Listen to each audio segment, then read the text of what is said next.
cette vidéo-ci, gang, on a une de nos premières super belles journées au Québec. Il fait beau, il fait 10-12 degrés peut-être à l'extérieur. J'ai sorti ma camisole pour l'occasion. Mais qui dit beau temps dit souvent préoccupation plus importante à l'égard du poids, du moins chez la gente féminine, mais même de plus en plus masculine. Et mes personnes que je côtoie qui vivent avec le diabète de type 2 ne font pas exception à cette règle-là. Et c'est peut-être pour cette raison aussi, ces raisons-là, que actuellement, je me fais poser énormément de questions sur le jeûne intermittent. Et est-ce que c'est efficace et sécuritaire chez la personne vivant avec un diabète de type 2 ou le prédiabète? On en entend énormément parler du jeûne intermittent. C'est fou raide. Sur les réseaux sociaux, on dirait que c'est la pilule miracle. Donc, j'avais le goût de vous faire un résumé des plus récentes études scientifiques sur le sujet pour que vous puissiez faire la part des choses et décider ce qui est bon pour vous ou pas pour améliorer votre santé globale. Donc, c'est un départ.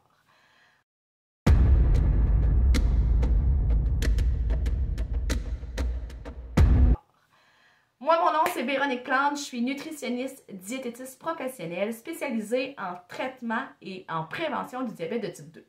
Moi, ma mission, c'est de te donner l'heure juste afin que tu prennes des décisions éclairées sur ta santé globale pour, oui, manger mieux, mais surtout vivre mieux avec le diabète de type 2.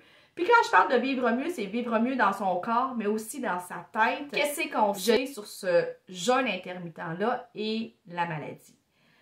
OK, je vais essayer de ne pas trop gâcher votre ballon, mais les études sur le prédiabète et le diabète de type 2 et le jeûne intermittent, il n'y en a vraiment pas beaucoup. Il n'y en a pas beaucoup, tellement qu'il n'y en a pas beaucoup.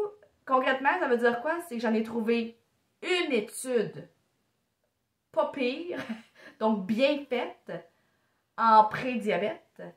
Et j'en ai trouvé 8 chez la personne diabétique de type 2. Toutes ces études-là, mis combinées ensemble, ça regroupe grosso modo autour de 400 personnes. Donc, en partant, on ne peut pas extrapoler des données scientifiques de 400 personnes à une population globale. Je vous rappelle que le diabète de type 2 touche près d'1 million de personnes au Québec. Donc, ça ne marche pas. L'autre problème avec les études actuellement qu'on a entre le jeûne intermittent et le diabète de type 2, c'est qu'ils sont de très courte durée. Ça dure moins de 3 mois. Encore une fois, ça ne dure pas assez longtemps pour voir les retombées réelles à long terme. Parce que ce qu'on veut comme nutritionniste, c'est de développer un mode de vie chez une personne pour que ce mode de vie-là ait réellement des retombées positives. Donc, encore une fois, j'ai pas tant d'études à vous partager à ce sujet-là. OK? Donc, vous voyez un peu la prémisse dans laquelle on s'embarque. Malgré tout, je vais vous dire l'autre revers de la médaille. J'ai commencé par les points négatifs, mais je vais vous parler aussi des points positifs. Ces études-là, qu'est-ce qu'ils ont permis de démontrer, même s'il n'y avait pas beaucoup de sujets, même s'ils étaient de très courte durée, c'est qu'ils ont permis de démontrer que les gens qui font le jeûne intermittent vont perdre à peu près la même quantité de poids que ceux qui font une diète à restriction calorique puis qui vont bouger plus. Donc, oui, ça semble efficace au niveau de la perte de poids, parce qu'on le sait, c'est des statistiques, 80% des personnes vivant avec un diabète de type 2 sont en situation d'obésité.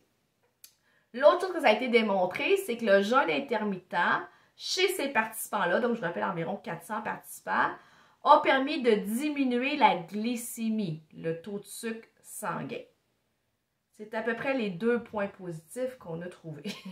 Donc, il y a des pour, il y a des contre, clairement.